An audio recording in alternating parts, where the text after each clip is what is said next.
گھروں کے اندر جو رشتے ہیں وہ بہت کمزور ہو چکے ہیں۔ موسیٰ علیہ السلام کا جو تعلق ہے، جو رشتہ ہے اپنے بھائی ہارون سے، اس کو اللہ تعالیٰ نے بڑی وضاحت کے ساتھ بیان کیا ہے۔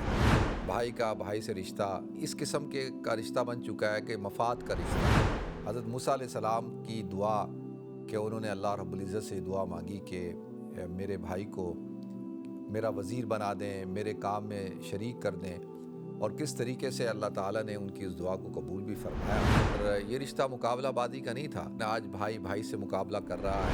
ایسی کوئی شخصیت نہیں ہے جنہوں نے اپنے بھائی سے اتنی محبت کی کہ ان کو اللہ سے منوایا اور پھر ساتھ ساتھ جو ہے ان کو نبوت میں بھی شریک کروا دیا۔ اللہ رب العالمین والعاقبۃ للمتقین والصلاۃ والسلام علی اشرف الانبیاء والمرسلین وعلی آلہ وصحبہ اجمعین، اما بعد فاعوذ باللہ السمیع العلیم من الشیطان الرجیم، بسم اللہ الرحمن الرحیم۔ رب اشرح لی صدری ویسر لی امری واحلل عقدۃ من لسانی یفقہوا قولی واجعل لی وزیرا من اہلی ہارون اخی اشدد بہ ازری واشرکہ فی امری کی نسبحک کثیرا ونذکرک کثیرا انک کنت بنا بصیرا، صدق اللہ العظیم۔ اللہم صلی علی محمد وعلی آل محمد کما صلیت علی ابراہیم وعلی آل ابراہیم انک حمید مجید، اللہم بارک علی محمد وعلی آل محمد کما بارکت علی ابراہیم وعلی آل ابراہیم انک حمید مجید۔ محترم ناظرین کرام، بزرگان دین اور میرے عزیز بھائیو، السلام علیکم ورحمۃ اللہ وبرکاتہ۔ میں آپ کا میزبان عبدالوہاب آپ کو پروگرام گفتگو کے اندر خوش آمدید کرتا ہوں۔ ناظرین، الحمدللہ اللہ رب العزت کے فضل و احسان سے اللہ تعالیٰ نے ہمیں دوبارہ ایک دفعہ پھر اپنی بات سننے کی توفیق عطا فرمائی۔ پچھلا پورا ویک ہم نے گفتگو کی حضرت موسیٰ علیہ السلام کے حوالے سے، اور اس پر کئی عنوانات تھے، کئی موضوعات کو اخذ کیا۔ کیونکہ میرا سفر کوہ طور کا ہوا تھا تو اس مناسبت سے ہم نے پورا اس سفر کو اور اس سفر سے متعلق خاص طور پہ حضرت موسیٰ علیہ السلام کی جو زندگی ہے اس پر ہم نے گفتگو کی۔ ناظرین، قرآن پاک کا ہم جب مطالعہ کرتے ہیں تو خاص طور پر اللہ تعالیٰ نے مختلف مواقع پر رشتوں کو، اور خاص طور پہ جو اخوت کا رشتہ ہے، بھائی کا جو رشتہ ہے، اس کو بیان کیا ہے۔ حضرت موسیٰ علیہ السلام کے واقعے کے اندر بھی ہم دیکھتے ہیں کہ حضرت موسیٰ علیہ السلام کا جو تعلق ہے، جو رشتہ ہے اپنے بھائی ہارون سے، اس کو اللہ تعالیٰ نے بڑی وضاحت کے ساتھ بیان کیا ہے۔ حضرت موسیٰ علیہ السلام کی دعا کہ انہوں نے اللہ رب العزت سے دعا مانگی کہ میرے بھائی کو میرا وزیر بنا دیں، میرے کام میں شریک کر دیں، اور کس طریقے سے اللہ تعالیٰ نے ان کی اس دعا کو قبول بھی فرمایا، تو یہ ایک اہم موضوع ہے۔ اور اس حوالے سے کہ آج کل جو صورتحال ہے، میں کیونکہ آج کل کی بات کروں گا کیونکہ ہمارا زمانہ ہے اور ہم اس زمانے کے اندر ہیں، اور ہم نے دیکھنا ہے کہ آج کے سوسائٹی میں، آج کے معاشرے میں کس قسم کے حالات ہیں، اور ان حالات کو ہم نے ڈسکس کرنا ہے۔ تو خاص طور پہ دیکھا یہ جاتا ہے کہ گھروں کے اندر جو رشتے ہیں وہ بہت کمزور ہو چکے ہیں۔ بھائی کا بھائی سے رشتہ یعنی اس قسم کا رشتہ بن چکا ہے کہ مفاد کا رشتہ، اور حقیقتاً یہ رشتہ تو محبت کا تھا، اور یہ رشتہ قربانی کا تھا، ایثار کا تھا۔ یہ رشتہ حسد کا نہیں تھا، جو کہ آج ہم دیکھتے ہیں کہ اس کے اندر حسد آ چکا ہے۔ اور یہ رشتہ مقابلہ بازی کا نہیں تھا، لیکن آج بھائی بھائی سے مقابلہ کر رہا ہے، اور جلن ایک دوسرے سے کی جو ہے وہ جیلسی اور جلن نے گھروں کو برباد کر دیا، خاندانوں کو برباد کر دیا۔ تو یہ ساری چیزیں ہیں، ہم اپنے معاشرے میں دیکھتے ہیں، ہر گھر کے اندر کہانیاں سننے کو ملتی ہیں۔ کہیں پر وراثت کے نام پہ جھگڑا ہو رہا ہے، اور کہیں پر جو ہے وہ مقابلہ بازی ہے کہ کوئی 2 بھائی ہیں، 3 بھائی ہیں، آپس میں ان کی مقابلہ بازی شروع ہو چکی ہے۔ کہیں پر چودراہٹ کے لیے جھگڑا ہے، کہیں پر کوئی اور مسائل ہیں، خاندانی ایشوز ہیں، اور جو ہے وہ خاندان کے اندر بڑا کون ہو، چودھری کون ہو۔ تو اس قسم کے ایشوز ہم دیکھتے ہیں کہ جو بہت زیادہ دیکھنے کو پائے جا رہے ہیں، اور یہ مسائل جو ہے وہ بڑھتے جا رہے ہیں۔ تو جب ہم قرآن پڑھتے ہیں، قرآن میں اللہ تعالیٰ نے خاص طور پر حضرت موسیٰ علیہ السلام اور حضرت ہارون علیہ السلام کا تذکرہ کیا، جو کہ آج کا ہمارا موضوع ہے، اسی پہ ہم زیادہ بات کریں گے۔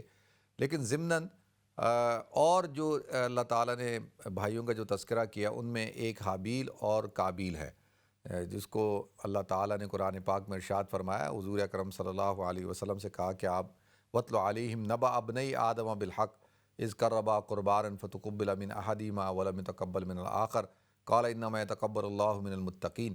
تو یہاں پہ اللہ تعالیٰ نے کہا کہ بھئی آپ آدم کے بیٹوں کا تذکرہ کیوں نہیں کرتے، کیوں نہیں ان کو اس کا واقعہ بیان کرتے۔ تو اب قابیل اور حابیل کا پورا دو بھائی ہیں، اللہ تعالیٰ نے اس کو قرآن میں تذکرہ کیا ہے۔ اسی طریقے سے ہم حضرت یوسف علیہ السلام اور ان کے بھائیوں کا دیکھتے ہیں کہ یہاں پر یوسف علیہ السلام کے بھائی کس طریقے سے اپنے چھوٹے بھائی کے ساتھ سلوک کرتے ہیں اور ان کو ایک اندھے کنویں کے اندر پھینک دیتے ہیں، مرنے کے لیے چھوڑ دیتے ہیں۔ کس طرح ایک بھائی دوسرے بھائی کو ایسا کر سکتا ہے، اور سارے بھائی اس بات پر ان کا اتحاد ہو جاتا ہے کہ کسی کے دل کے اندر یہ خیال نہیں آتا کہ یہ چھوٹا بھائی ہے، معصوم ہے، اگر ہمارا والد اس سے اتنی محبت کرتا ہے تو اس میں اس کا کیا قصور ہے۔ لیکن کیا کہ والد کی محبت کو اپنی طرف متوجہ کرنا، حسد اور جلن کی وجہ سے اپنے بھائی کو ہی جو ہے، چھوٹے بھائی کو کنویں میں پھینک دینا، تو یہ بھی ہم دیکھتے ہیں کہ اللہ تعالیٰ نے ان کا تذکرہ بھی کیا۔ پھر اسی طریقے سے اللہ تعالیٰ نے جو ہے حضرت موسیٰ علیہ السلام اور حضرت ہارون علیہ السلام کا تذکرہ کیا۔ پھر اسی طریقے سے دو بھائی ہیں، دونوں کے پاس باغات ہیں، ایک جو ہے مغرور ہے اور ایک جو ہے شکر گزار ہے، ایک جو ہے کفران نعمت کرتا ہے، اللہ تعالیٰ نے ان کا تذکرہ کیا۔ پھر حضرت ابراہیم علیہ السلام اور حضرت لوط علیہ السلام کا تذکرہ کیا کہ یہ دونوں بھائی ہیں، چچا زاد بھائی ہیں، اور کس طریقے سے ان کا تذکرہ ہے، حضرت ابراہیم کا حضرت لوط علیہ السلام کے ساتھ تعلق۔ اسی طرح ہم دیکھتے ہیں کہ حضرت اسحاق اور حضرت اسماعیل علیہ السلام کا تذکرہ ہے کہ یہ کیسے ان دونوں بھائیوں کا جو رشتہ ہے اور کتنا مضبوط رشتہ ہے، محبت کا، مودت کا، اتحاد کا، اتفاق کا۔ تو یہ پورا اللہ تعالیٰ نے اس کو قرآن پاک میں بیان کیا۔ اور اس طرح پھر ہم حضور اکرم صلی اللہ علیہ وسلم کی جب سیرت کا مطالعہ کرتے ہیں تو حضور اکرم صلی اللہ علیہ وسلم کا اپنے ساتھیوں کے ساتھ، اور خاص طور پہ حضرت علی رضی اللہ تعالیٰ عنہ آپ کے چچا زاد بھائی ہیں، اور حضور اکرم صلی اللہ علیہ وسلم کا ان کے ساتھ کتنا بہترین تعلق تھا، کتنا حسن سلوک تھا۔ اور اسی بنیاد پر آپ دیکھیں کہ حضرت علی سب سے پہلے بچوں میں مسلمان ہونے والے ہیں اور اسلام میں داخل ہوئے، اور حضور اکرم صلی اللہ علیہ وسلم نے ان کی تربیت کی، اور یہاں تک کہ پھر ان کو اپنا داماد بھی بنایا۔ حضرت علی رضی اللہ تعالیٰ عنہ کو جو اللہ نے مقام دیا اور جو عزت دی، حضور اکرم صلی اللہ علیہ وسلم نے جو ان سے محبت کی، اور اس کی مثال ہمیں نہیں ملتی۔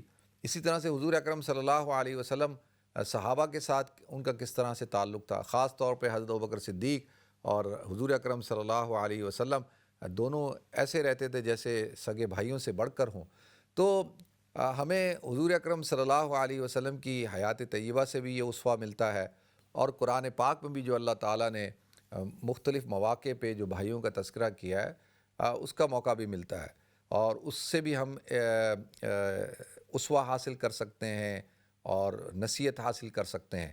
تو آ جاتے ہیں حضرت موسیٰ علیہ السلام اور حضرت ہارون علیہ السلام کی طرف کہ دیکھیں اکثر علماء کی رائے ہے کہ حضرت ہارون علیہ السلام حضرت موسیٰ علیہ السلام سے بڑے تھے، اور حضرت موسیٰ علیہ السلام اللہ کے نبی ہیں، وَكَلَّمَ اللَّهُ مُوسَىٰ تَكْلِيمًا، اللہ تعالیٰ نے حضرت موسیٰ علیہ السلام سے کلام کیا اور ان کو نبوت سے سرفراز کیا۔ اور اِنِ اصْطَفَيْتُكَ عَلَى النَّاسِ بِرِسَالَاتِي وَبِكَلَامِي، اللہ کہتا ہے کہ ہم نے اے موسیٰ تمہیں منتخب کیا، اِنِ اصْطَفَيْتُكَ عَلَى النَّاسِ بِرِسَالَاتِي، لوگوں میں، تمام لوگوں میں سے تم کو منتخب کیا اس وقت میں اللہ نے اپنے یعنی نبوت کے لیے، تو وہ بھی رسالاتی، اپنی نبوت کے لیے، وہ بھی کلامی، اور تم سے بات کی، فخذ ما آتیتک وکن من الشاکرین، اور جو ہم تمہیں دے رہے ہیں تم لے لو اور تم شکر گزار بندے بنو۔ اب آپ دیکھیں کہ جب حضرت موسیٰ علیہ السلام کو اللہ تعالیٰ نے حکم دیا اذهب الی فرعون انہ طغی، کہ تم فرعون کی طرف جاؤ کہ اس نے جو ہے سرکشی اختیار کر لی ہے۔ اب حضرت موسیٰ علیہ السلام جب فرعون کی طرف جا رہے ہیں تو اللہ تعالیٰ سے دعا مانگتے ہیں۔ یہ سورہ طٰہٰ کی آیت نمبر 25 ہے کہ اس کے اندر کیا دعا مانگتے ہیں، رب اشرح لی صدری، اے اللہ تو میرے سینے کو کھول دے۔ اب یہاں پر یہ اکثر آپ نے دیکھا ہے کہ جب میں بھی پروگرام شروع کرتا ہوں تو اپنے پروگرام کے خطبے میں اس آیت کو پڑھتا ہوں، اور جب بھی تقریر کرتا ہوں، جمعے کا بیان کرتا ہوں، کہیں بھی بیان کرتا ہوں، تو ان آیات کو ایز اے دعا کے پڑھتا ہوں۔ اس کا کیا مطلب ہے؟ رب اشرح لی صدری، یعنی اے اللہ تو میرے سینے کو کھول دے۔ اب سینے کو کھولنے کا کیا مطلب ہے؟ سینے کو کھولنے کا واضح مطلب یہ ہے کہ سینے کے اندر سے کس کو نکال دے؟ بزدلی کو نکال دے، سینے کو کھول دے۔ جو بات کرنی ہے حق کروں، اور کسی قسم کی کوئی ایسا یعنی صورتحال ہو کہ جہاں پر خوف ہو اور حق بات منہ سے نہ نکلے اور سینہ تنگ ہونا شروع ہو جائے، تو اے اللہ تو ایسی حالت اور ایسی کیفیت سے نکال دے، میرے سینے کو کھول دے، اور جو حق بات تو میرے سینے میں ڈالے، دل و دماغ میں ڈالے، اس کو مجھے بیان کرنے کی قوت عطا فرما۔ تو رب اشرح لی صدری ویسر لی امری، اور میرے کاموں کو آسان کر دے۔ یعنی آپ نے اتنی بڑی ذمہ داری لگائی کہ آپ نے کہا فرعون کی طرف جاؤ، اور فرعون جو ہے جس نے ربوبیت کا دعویٰ کیا ہوا ہے، انا ربکم الاعلیٰ، وہ کہتا ہے میں تمہارا خدا ہوں، تمہارا رب اعلیٰ ہوں، اور جو سرکش ہے، جس کو آپ کہتے ہیں سرکش ہے، اب اتنا طاقتور شخص اور جس کے پاس قوت ہے، اختیار ہے، فوج ہے، خدائی دعویٰ ہے، سب کچھ ہے، اور ہر قسم کی مادی قوتیں اس کے ساتھ ہیں، تو اب اور میں تیرا ایک جو ہے وہ کمزور سا بندہ، اور تو نے مجھے اتنی بڑی ڈیوٹی دے دی، اتنا بڑا منصب، رسالت کا منصب، اور اتنی بڑی ذمہ داری، تو ویسر لی امری، میرے لیے میرے کاموں کو آسان کر دے۔ یہ نہیں کیا ہے کہ اللہ سے مانگ رہے ہیں کہ اللہ اب تو نے یہ ڈیوٹی لگائی ہے، تو تو ہی میرے سینے کو کھول، تو ہی میرے کام کو آسان کر۔ واحلل عقدۃ من لسانی، رب اشرح لی صدری ویسر لی امری واحلل عقدۃ من لسانی، اور میری زبان کی گرہ کو، لکنت کو کھول دے، گرہ کو کھول دے۔ حضرت موسیٰ علیہ السلام کی زبان میں کچھ زیادہ لکنت نہیں تھی۔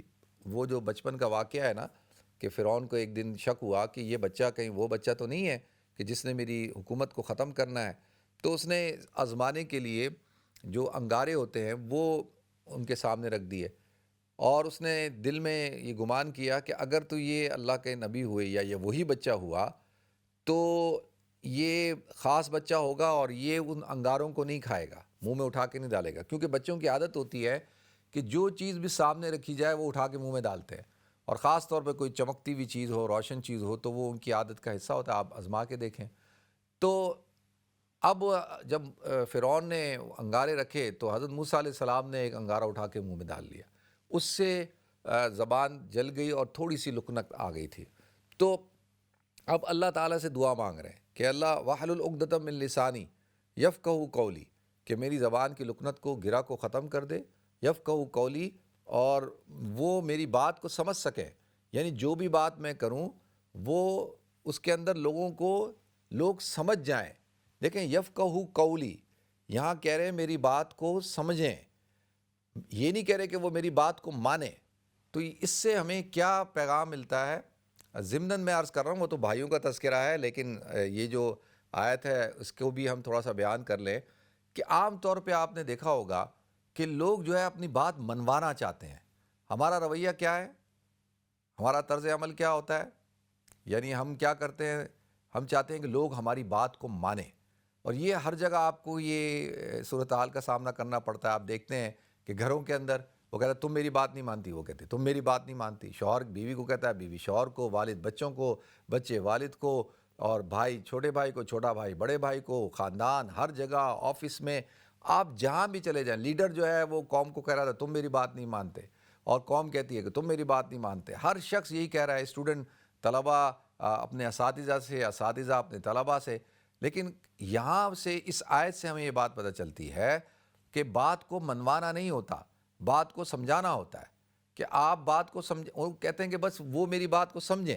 جب وہ میری بات کو سمجھیں گے تو پھر جب سمجھ میں آ جائے گی تو مان بھی لیں گے، کیونکہ منوانے میں ہو سکتا ہے کہ آپ طاقت کے زور پہ، آپ اپنے اختیار کے زور پہ، آپ اپنے مقام اور رتبے کے زور پہ کسی کو کسی بات کے لیے راضی کر لیں، منوا لیں، لیکن اگر اس کو بات سمجھ میں نہیں آئی ہوگی تو وہ ٹھیک ہے، ظاہری طور پر تو اطاعت کرے گا، ظاہری طور پہ شاید آپ کی وہ فرما برداری بھی کر لے گا، لیکن وہ حقیقتاً دل سے نہیں کرے گا۔ لیکن اگر اس کو بات سمجھ میں آ جائے گی تو وہ چاہتے نہ چاہتے ہوئے بھی آپ کو کہنا بھی نہیں پڑے گا، کیونکہ جب وہ سمجھ گیا ہے تو وہ پھر عمل بھی کرے گا، اطاعت بھی کرے گا، اور اس پر عمل یعنی اس کو کوئی ایشو نہیں ہوگا۔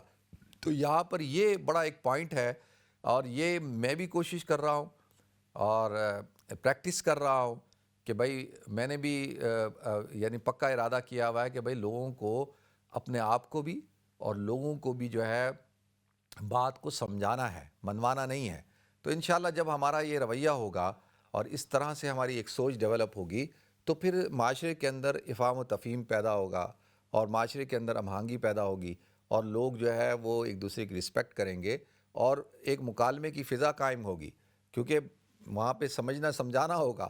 وہ کہتے ہیں یا رب، نہ وہ سمجھے ہیں نہ سمجھیں گے میری بات، دے دل ان کو اور یا دے مجھ کو زباں اور۔ تو ہم کوشش کریں اپنی بات کو سمجھانے کی، اور کوشش کریں کہ بھئی جو بھی انداز تخاطب ہے، تکلم ہے بات کو سمجھانے کا، اس کو آسان سے آسان الفاظ میں اور بہترین انداز میں اس کو سمجھائیں۔ تو یہاں پہ رب اشرح لی صدری ویسر لی امری واحلل عقدۃ من لسانی یفقہوا قولی۔ اچھا پھر آگے وجعل لی وزیرا من اہلی، کہ میرے خاندان، میرے کنبے میں سے میرا ایک وزیر بنا دے۔ وزیر کہتے ہیں بوجھ اٹھانے والے کو، اسی لیے وزیر اعظم جو سب سے زیادہ بوجھ اٹھاتا ہے، وزیر کہتے ہیں جو ذمہ داری لیتا ہے، بوجھ اٹھاتا ہے۔ وَلَا تَزِرُ وَازِرَةٌ وِزْرَ أُخْرَىٰ، قرآن کہتا ہے نا کل قیامت کے دن کوئی کسی کا بوجھ نہیں اٹھائے گا، تو اسی سے یہ وزیر نکلا ہے۔ تو وزیرا من اہلی، میرے خاندان، میرے کنبے میں سے کسی کو میرا جو ہے وہ کیا کر دے، وزیر بنا دے۔ تو اب یہاں پہ تو پہلے مطلقاً یہ دعا مانگی نا کہ یفقہوا قولی وجعل لی وزیرا من اہلی، پھر آگے اس کو یعنی صراحت کے ساتھ اس کا ذکر کر دیا، ہارون اخی، کہ ہارون جو میرا بھائی ہے، کہ اس کو کیا کریں، اشدد بہ ازری، کہ اس کو جو ہے وہ اس کے ذریعے سے جو ہے میری کمر کو مضبوط کر دے، وہ میرے کاموں کے اندر جو ہے وہ میرا معاون بن جائے۔ تو اللہ تعالیٰ سے مانگ رہے ہیں، ہارون اخی اشدد بہ ازری اشرکہ فی امری، اور اس کو میرے کاموں میں شریک کر دیں۔ اب دیکھیں یہ کتنی لمبی دعا ہے کہ اللہ تعالیٰ سے مانگ رہے ہیں کہ اللہ تو پہلے خاندان میں سے پھر وضاحت کر دی کہ ہارون کو بنا دیں، اس کو میرے کاموں میں شریک کر دیں۔ کئی نسبحک کثیرا ونذکرک کثیرا انک کنت بنا بصیرا قال قد اوتیت سؤلک یا موسیٰ۔ تو کہا کہ ہم دونوں مل کے تیری بڑی تسبیح بیان کریں اور خوب تیرا ذکر کریں، اور تو ہر چیز کے اوپر تیری نگاہ ہے، تو ہر چیز کو جانتا ہے، تیرے سامنے ہے ہر چیز۔ تو اللہ کہتا ہے آخر میں آگے جا کے اللہ میاں کیا کہتے ہیں، قال قد اوتیت سؤلک یا موسیٰ، اے موسیٰ جو تو نے سوال کیا، جو تو نے مجھ سے مانگا، اوتیتو کا، میں نے وہ تجھے دے دیا۔ اللہ کہتا ہے کہ تم جو کچھ مانگ رہے ہو میں نے سب کچھ تمہیں دے دیا۔ اچھا اب یہاں دیکھیں کہ اس سے ایک بات پتہ چلتی ہے کہ کتنا ہی بڑا عظیم کام ہو اور کوئی بھی آپ کا مقصد ہو، کسی قسم کی آپ کی جو ہے وہ ذمہ داری ہو، تو اس میں مدد کس سے مانگنی ہے؟ اللہ تعالیٰ سے مانگنی ہے۔ اچھا یہاں پہ دیکھیں کہ جب اللہ نے اتنا بڑا مقام دیا، آپ کو نبی بنا دیا، اور یعنی کہتے ہیں کہ کائنات کے اندر یہ حضرت موسیٰ نے ایسی کوئی شخصیت نہیں ہے جنہوں نے اپنے بھائی سے اتنی محبت کی کہ ان کو اللہ سے منوایا، اور پھر ساتھ ساتھ جو ہے ان کو نبوت میں بھی شریک کروا لیا کہ اللہ تو ان کو نبی بنا دے۔ تو اللہ تعالیٰ نے، یہ تو اللہ کے اس میں تھا، تقدیر میں تھا کہ حضرت ہارون کو نبوت ملنی تھی، لیکن آپ حضرت موسیٰ علیہ السلام کا کردار دیکھیں کہ کیسے وہ اپنے چھوٹے بھائی ہوتے ہوئے اپنے بھائی کے لیے کتنی ان کے دل کے اندر محبت ہے۔ واقعی ہارون ہوا افصح منی، اور کہ جب اللہ تعالیٰ نے کہا فرعون کی طرف جاؤ تو کہا کہ میرے بھائی ہارون کو بھی میرے ساتھ بھیجیں، وہ افصح منی، وہ مجھ سے زیادہ جو ہے اس کے اندر فصاحت ہے، یعنی تسلیم کر رہے ہیں کہ وہ زیادہ اچھی طرح سے بات کر سکتا ہے اور وہ زیادہ اچھی طرح سے بات کو سمجھا سکتا ہے۔ تو ہر معاملے میں حضرت موسیٰ علیہ السلام نے حضرت ہارون علیہ السلام کے لیے اللہ سے دعا مانگی۔ اور پھر آپ دیکھیں تو اس سے ایک بات پتہ چلتی ہے کہ اگر آپ اور میں قرآن سے اسوہ حاصل کرنا چاہتے ہیں، اگر ہم بھائی ہیں، تو ہمیں کیا بننا ہے؟ ہمیں موسیٰ علیہ السلام کی طرح، ہارون علیہ السلام کی طرح بننا ہے، یا حابیل اور قابیل کی طرح بننا ہے، یا قابیل کی طرح بننا ہے؟ وہ تو ایک مستقل واقعہ ہے نا، کہ بھئی اس کے اندر تو پوری ایک نصیحت ہے کہ حابیل جو ہے وہ قابیل کو کہتا ہے کہ بھئی ٹھیک ہے کہ تم جو ہے لئن بسطت الی یدک لتقتلنی ما انا بباسط یدی الیک لیقتلک انی اخاف اللہ رب العالمین، کہ اگر تم اپنے ہاتھوں کو میری طرف پھیلا رہے ہو، مجھے تم مارنا چاہتے ہو، قتل کرنا چاہتے ہو، تو تم قتل کر دو۔ لئن بسطت الی یدک لتقتلنی ما انا بباسط یدی الیک لیقتلک، لیکن میں جو ہے اپنے بازوؤں کو نہیں پھیلاؤں گا تمہیں قتل کرنے کے لیے۔ کیوں؟ انی اخاف اللہ رب العالمین، کہ میں اللہ رب العالمین سے جو ہے وہ ڈرتا ہوں، میرے اندر خوف خدا ہے۔ اگر ایک بھائی زیادتی پہ اتر آیا ہے، ایک بھائی ظلم پہ اتر آیا ہے، تو دوسرا کیا کرے؟ صبر کرے۔ وہ کیا کرے؟ صبر کرے۔ وہ کہ ٹھیک ہے، اس وقت یہ ظلم کر رہا ہے، زیادتی کر رہا ہے، کرنے دو، اور وہ صبر کرے۔ انی اخاف اللہ، کیوں؟ کہ اس لیے کہ خوف خدا کی وجہ سے۔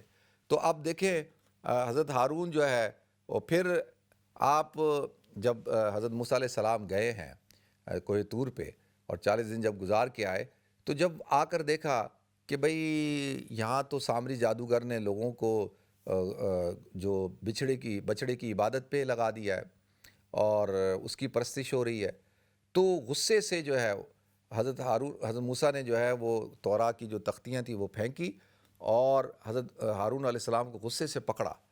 تو قرآن کیا کہتا ہے؟ لا تاخذ بلیہتی ولا براسی، کہ آپ میری داڑھی اور میرے سر کے بالوں سے مجھے مت پکڑیں۔ انی خشیت ان تقول فرقت بینی و بین بنی اسرائیل، کہ مجھے میں نے یعنی اس وجہ سے ان کو نہیں روکا کہ میں یہ خوف کر رہا تھا کہ کہیں آپ یہ نہ کہیں کہ واپس آ کے کہ تم نے تو بنی اسرائیل اور میرے میں جو ہے تفرقہ ڈال دیا۔ اب آپ دیکھیں کہ پھر فوراً حضرت موسیٰ علیہ السلام نے ان کے اس عذر کو قبول کیا اور درگزر کیا۔